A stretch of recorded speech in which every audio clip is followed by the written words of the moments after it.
வணக்கம். ஒரு வீரமும் விவேகமும் நிறைஞ்ச கதைய பார்க்கலாம். ஒரு காலத்தில் வீரமும் செழிப்பும் நிறைஞ்ச கலிங்கபுரத்தை மன்னன் வீரேந்திரர் ஆட்சி செஞ்சுட்டு வந்தாரு. அவருக்கு ஒரே வாரிசு இளவரசி துர்கா. அவள் வாழ்வீச்சில் ஆண்களுக்கு நிகரானவள். ஒரு நாள் மன்னர் ஒரு மர்மமான நோயால் வீழ்ந்தார். வைத்தியர்கள் மன்னரின் நோய் நீங்க மறைந்த நதியின் மடியில் இருக்கும் அமுதுக்கள் மட்டுமே மருந்து அப்படின்னு சொன்னாங்க. தன் தந்தையின் உயிரை காக்க துணிச்சலான இளவரசி துர்கா விசுவாசமான தளபதி சோமனுடன் சேர்ந்து ஆபத்துகள் நிறைந்த அந்த பயணத்தை தொடங்கினாள். வழியில் கொடிய சவால்கள் அனைத்தையும் அவர்கள் எதிர்கொண்டு இலக்கை நெருங்கினர்.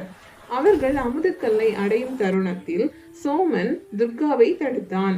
இளவரசி, இது மருந்து அல்ல, மன்னரின் நோய் ஒரு நாடகம்.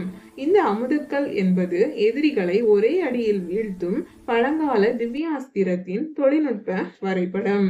இதை துரோகிகள் திருட முயன்ற போது அவர்களை திசை திருப்பவே மன்னர் இந்த நோய் நாடகத்தை அரங்கேற்றினார்.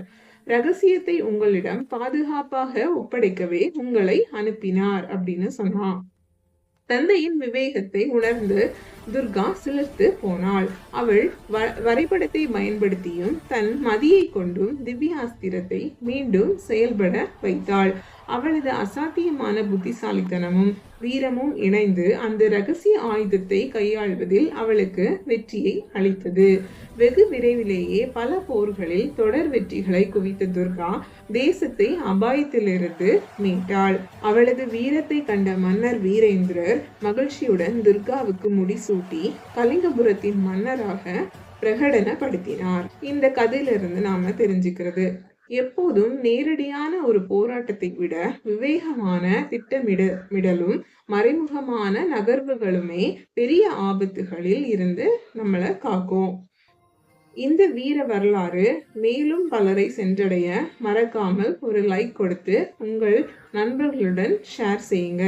துர்காவின் விவேகம் குறித்து உங்கள் கருத்தை கமெண்டில் தெரிவியுங்கள்.